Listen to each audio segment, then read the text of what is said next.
Hop là, salut à tous et puis bienvenue sur ma première vidéo test, hein. Donc aujourd'hui on va parler de Mega Drive.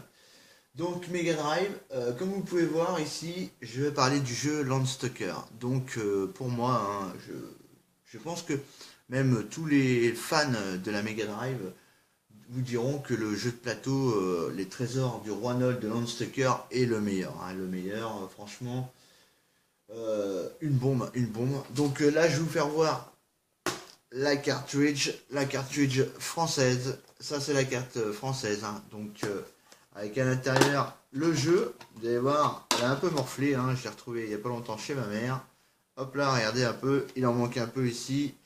Voilà, donc Landstalker, hein. Ici, il est sur l'émulateur Kega Fusion. Voilà, que je me trompe pas, Kega Fusion. Donc bah, la Mega Drive, hein, avec son jeu Landstalker. Là on peut distinguer donc derrière le jeu Landstalker, hein. Donc au fur et à mesure, dans les semaines à venir, je vous présenterai les vidéos donc de chaque niveau, les monstres avec les orques, avec des squelettes. Vous allez voir, on peut avoir une épée donc de feu. On peut avoir aussi des bottes, on peut avoir un bouclier. Enfin, on chope beaucoup de choses à l'intérieur du jeu. Pour moi, je trouve que ce jeu est vraiment très long, très long. Il est très long. On dit de Zelda, par exemple, sur la Super NES. Je peux vous dire que Landstalker, il est pas mal aussi, hein. Mais il est très complexe. Et d'ailleurs, c'était la particularité justement de ce jeu de l'époque, hein, car moi, je m'en rappelle à l'époque. J'avais pas encore la Mega Drive, j'avais encore la Master System, hein. Donc je jouais à Lex-Kid, etc. Donc Enchanted Castle, etc. Donc moi en attendant j'avais commandé la japonaise. Voilà. Donc moi je voulais la japonaise, donc celle avec la bague rouge, hein, en console de jeu Mega Drive. Et donc eh bien le truc c'est que en fait eh bien j'avais la cartouche aussi japonaise. Donc la cartouche japonaise. Ce qu'il faut savoir, c'est que c'est écrit qu'en japonais, voilà. Donc ça a été très très très long, très long de passer la ville de, par exemple, de Mercator. Ça a été un casse-tête pas possible, avec justement dans cette maison où vous descendez dans une espèce de cave et il faut résoudre des énigmes. Et vu que c'est écrit en japonais, vous avez du mal, hein. On s'est pris la tête des fois pour une cellule, on a je me rappelle, on devait mettre une semaine ou deux, voilà. Il y en a qui vont rigoler, hein, c'est sûr. Et je suis bien d'accord avec eux. Pour ceux qui avaient la cartouche française, ou même anglaise, ça aurait pu être largement compris depuis longtemps. Mais bon, voilà. Donc Landstalker, donc c'est un jeu que je vais présenter au fur et à mesure, donc des semaines à venir. Bon, le temps de mettre tout ça et tout, et de pouvoir les diffuser sur Facebook et YouTube. Donc, bon, de temps en temps, je mettrai aussi des endroits où justement il y a des trésors qui sont inaccessibles. Inaccessibles, hein, je dis bien inaccessibles, hein. C'est pareil. J'ai vu des trésors où j'ai pas pu les avoir. Donc, je cherche même encore pour essayer de les avoir. Mais il y en a, je vais vous faire voir comment on peut arriver à les avoir. Donc là, ici, je vais lancer vite fait un début, justement, un début de jeu. Alors, on va monter un peu le son pour que vous entendiez un peu. Hop, vite fait, j'ai envoyé ça. Le premier jeu, que vous voyez ça. Donc ça c'est le début, hein. Donc Game Updates 312, voilà, vous pouvez voir ici. Donc Landstalker, hein, Ryle, Ryle exactement pour nous en français. Je crois qu'en anglais et pour les japonais c'était Nigel, voilà. Donc comme vous pouvez voir déjà dans la présentation de cette vidéo, donc là voilà, tout était disposé, enfin les grosses parties, voilà, comme vous pouvez voir, étaient très compliquées parce que tout ça c'était en 3D. Donc il arrivait en fait à jouer sur un 360.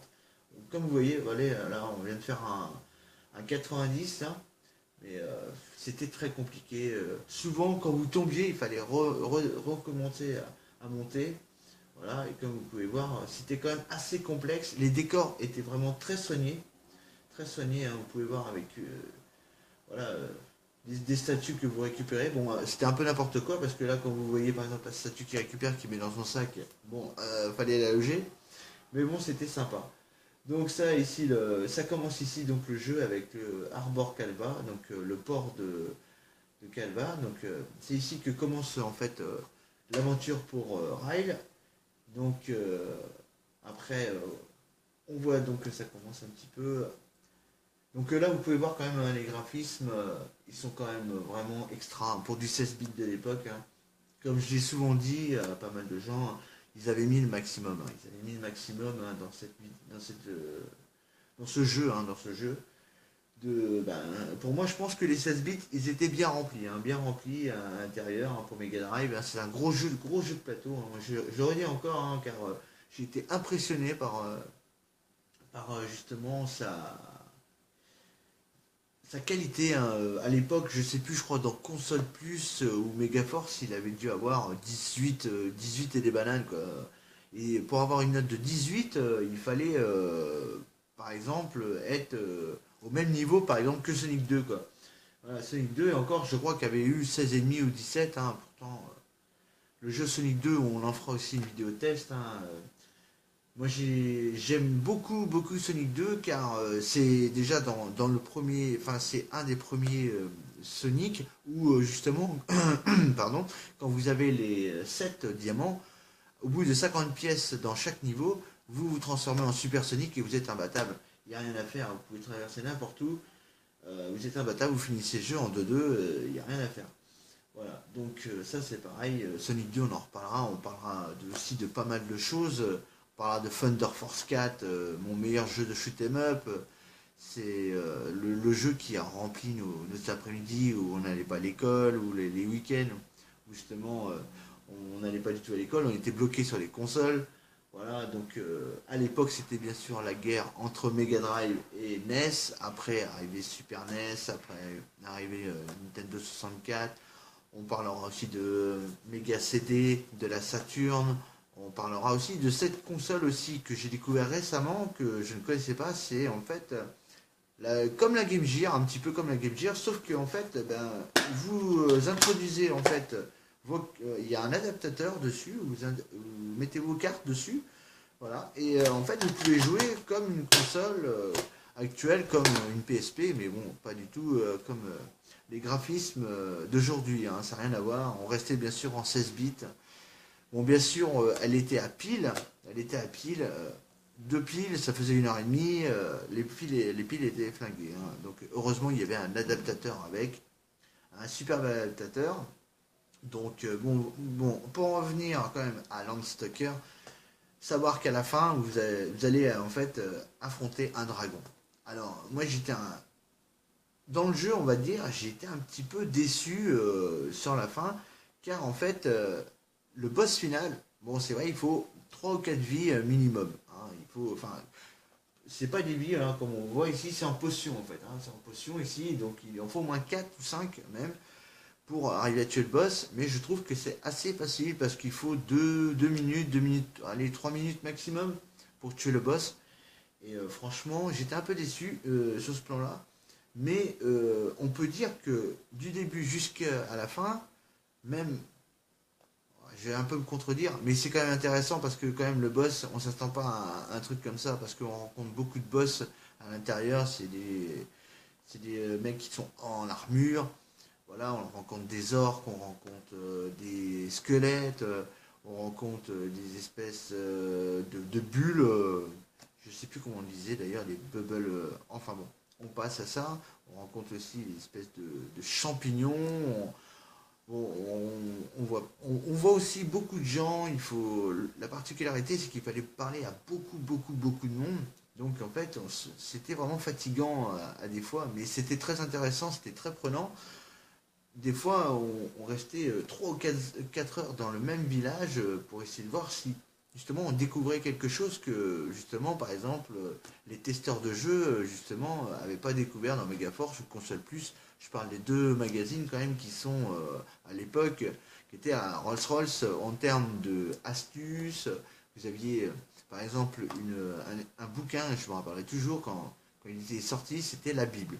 Voilà, la Bible, il y avait toutes les solutions justement sur les jeux, que ce soit de la NES, de la Super NES, de la Mega Drive, on parlait pas encore à l'époque, hein, on était encore loin de la Dreamcast, voilà, c'est des consoles justement qui n'ont même pas vraiment bien marché. La Dreamcast c'était très décevant. On parlera par contre, je pense, dans une page spéciale où on parlera peut-être sur Mega Drive, mais bon, pour être plus logique, on le fera quand même, on ouvrira une page. On parlera de la console Neo Geo. Neo Geo qui est apparue en 1990 en France, mais à savoir aussi que la Neo Geo, à l'époque, elle coûtait 3000 francs.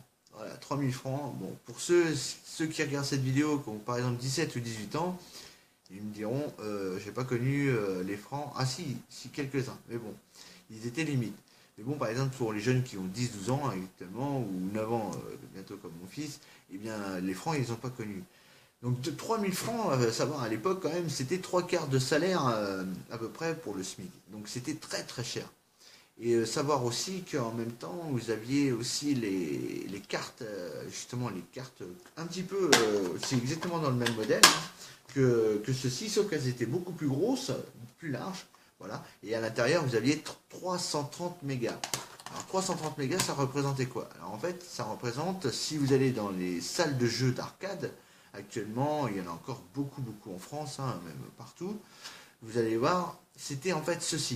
Et quand vous voyez par exemple les décors de maintenant, ici, par rapport à une borne d'arcade sur laquelle vous allez jouer, je peux vous dire que les graphismes, ils n'étaient pas dégueulasses. Donc, souvent aussi, quand on n'était pas sur nos consoles, on était dans les salles de jeu, justement, pour souvent jouer à Super Sidekick, par exemple, sur Neo Geo, qui était en borne d'arcade. Et savoir que quand même la Neo Geo, elle était conçue rien que pour l'arcade. À l'époque, vous pouviez la louer, la Neo Geo, et c'était très très cher. Hein. C'était très très cher, je ne sais plus exactement, mais pour vous donner à peu près un ordre de prix, il fallait compter 200 à 300 francs la semaine. Voilà. Donc c'était très très dur. Alors en plus, il fallait les jeux. Donc je ne me souviens plus s'ils louaient les jeux, mais je ne crois pas. Mais bon, c'était très très très cher. Et c'est pour ça qu'actuellement, je refais un petit peu un bilan de tout ça. Donc entre la Mega Drive et la Neo Geo, justement, ces deux consoles qui ont fait exploser en fait le jeu en lui-même, qui ont fait exploser les graphismes des nouvelles consoles que voilà, vous avez maintenant, vous avez Xbox One, vous avez la PS3 qui sont de qualité vraiment excellente, hein, même suprême hein, maintenant. Ça va être très compliqué de pouvoir faire mieux, mais après, il faut voir quand même le contexte que entre 1990 et 2015, actuellement, il y a quand même 25 ans qui sont passés. 25 ans qui sont passés et que quand même en 1990, la Neo Geo avait déjà compris ce qu'il fallait faire, mais c'était très très très très cher. Voilà, donc on en parlera de la Neo Geo aussi. On parlera beaucoup de jeux, donc Landstalker, Sonic 2, Thunder Force 4, un gros shoot 'em up. Ah oui, que franchement, j'ai passé des après-midi entières à essayer de finir. C'était un jeu, je me rappelle aussi, qui était énorme parce que en fait, vous aviez que 4 ships, hein, donc ship en anglais vaisseau, vous aviez que 4 vaisseaux. Mais un niveau, c'était très très compliqué pour le passer. Le premier niveau avec 4 vies, déjà si vous arrivez avec 4 vies au bout, c'est déjà bien. C'est déjà bien. Par la suite, on a découvert bien sûr comment avoir 99 vies. 99 vies. Et puis même si vous aviez justement... il y en a qui vont rire, et ils vont rire en disant 99 vies quand même pour passer à un jeu. Eh non, je peux vous dire que il y avait des modes, par exemple mode normal, même déjà le mode normal, avec 99 vies, vous finissiez pas le jeu. C'est pas possible. C'était pas possible, il vous fallait au moins deux fois ça, deux fois, donc presque 200 vies pour le finir sûr et certain. Je peux vous dire qu'il y avait le mode hard ou maniaque. Alors hard déjà, je peux vous dire que c'était vraiment, c'était de la folie. Il y avait des robots partout, des vaisseaux partout, ça tirait de partout. Vous pouvez pas faire 30 secondes de jeu sans vous faire shooter quoi. Mais les graphismes ils étaient énormes. À l'époque, moi je trouve que Landstalker et Thunder Force 4, ils avaient fait le maximum. Ils avaient fait le maximum, ils avaient vraiment rempli, mais rempli intelligemment. Intelligemment, des graphismes du tonnerre, D'ailleurs, Thunder Force 4 aussi, c'est pareil, il a dû avoir, je sais plus, 17 ou 18 de notes sur 20 à l'époque. Donc je parlais des jeux justement que j'allais tester, donc Landstalker, Sonic 2, Thunder Force 4. On verra, il y a un jeu que j'ai pas voulu tester à l'époque, et il y en a qui vont me dire, j'aurais dû, c'est Another World. Another World, je sais que c'était un peu spécial parce que c'était un genre de 3D ça commençait. Après, ils ont sorti des consoles, justement, Sega, pour essayer, justement, où il y avait justement aussi, je voulais parler de quelque chose. Là, je reviendrai dessus sur la Sega CD. Ils avaient sorti un adaptateur 32X. Alors, 32X, pourquoi? En fait, c'est un adaptateur qui se mettait directement sur votre console, où justement, votre cartouche, vous la mettiez, et de 16 bits, vous transformez en fait en 32 bits. Donc, la qualité était nettement meilleure. Voilà. Il faut savoir que, par exemple, à l'époque, 32X, actuellement, ça revient à la PlayStation 1. Voilà, PlayStation 1. Le son qui se met en route tout seul. On va le couper quand même. Voilà, ça sera mieux. Donc on va finir là-dessus. Donc Landstalker, les vidéos tests bientôt. Donc je sais pas si vous la voyez bien. Voilà ici, Landstalker. Donc voilà, chaque ville sera, chaque village, chaque endroit, chaque grotte, chaque cave, chaque personnage sera visité. Voilà. Donc Sega Mega Drive, Landstalker bientôt. Donc bon, avec tout ce que je vous ai dit, dans les mois à venir, il y aura tout ça de présenter. Voilà. J'espère que d'autres essaieront de faire comme moi un petit peu, parce que la Mega Drive, c'est la console qui a révolutionné vraiment que ce soit tout jeu d'arcade, que ce soit tout jeu de plateforme, tout jeu même de puzzle, hein, des bons jeux de puzzle, et etc. etc. Les jeux ont été vraiment, j'arrive même pas à trouver mon mot là-dessus parce que c'est vrai que quand je vois Landstalker, c'était vraiment le début de la belle animation, des beaux graphismes, voilà. C'est tout ce qu'on pourra dire sur cette vidéo-là. Donc voilà, on se retrouve bientôt pour une nouvelle vidéo avec justement un détaillé de Landstalker sur Mega Drive. Ciao!